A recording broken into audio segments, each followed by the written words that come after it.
दोस्तों, हम हैं विजय लक्ष्मी। आप लोग को अपने चैनल पर स्वागत करती हूँ, अभिनंदन करती हूँ सब यूट्यूब फैमिली को।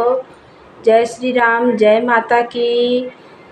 नवरात्रि की हार्दिक शुभकामनाएं। तो बहुत प्यारा सा एक देवी माता का गीत सुनाने जा रहे हैं। आप लोग लाइक करें, सब्सक्राइब करें, कमेंट करें, फुल वॉच करके भाई बहन देखें। जैसे प्यार दुलार दे रहे थे वैसे दीजिए, हम भी आप लोग को सपोर्ट करेंगे।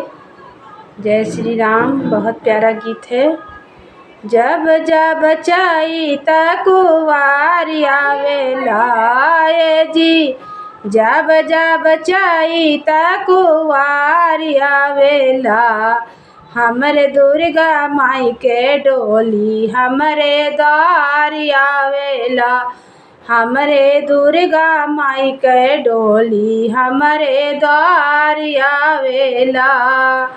लाल लाल डोलिया के लाल वो हरवा, लाल लाल डोलिया के लाल वो हरवा, माई के दुलरुआ बघवा बनल बा कहारवा, माई के दुलरुआ बघवा बनल बा कहारवा।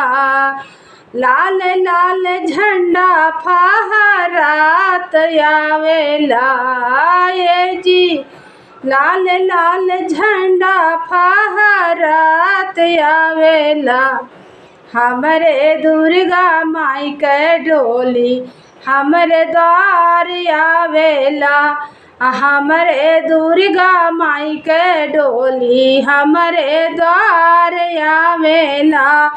जब जब चैत कुंवार आवेला जी, जब जब चैत कुंवार आवेला, हमरे दुर्गा माई के डोली हमरे द्वार आवेला, हमरे दुर्गा माई के डोली हमरे द्वार आवेला।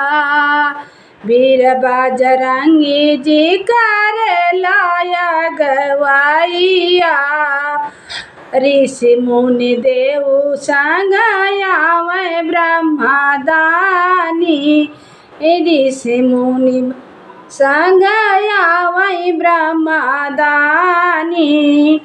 नारद जी के बीड़ा बाजत आवेला मैया, नारद जी के बीड़ा बाजत द्वार आवेला, हमरे माई जी के डोली हमरे द्वार आवेला। जब जब चैत कुंवार आवेला, हमरे दुर्गा माई के डोली हमरे द्वार आवेला। चमर डोलावत आवे गाड़े ही राजा, चमर डोलावत आवे गाड़े राजा, डम डम बाजर डम डम बाजे भोले के डमरू, कान्हा जी के बसिया बाजत बाजत आवेला।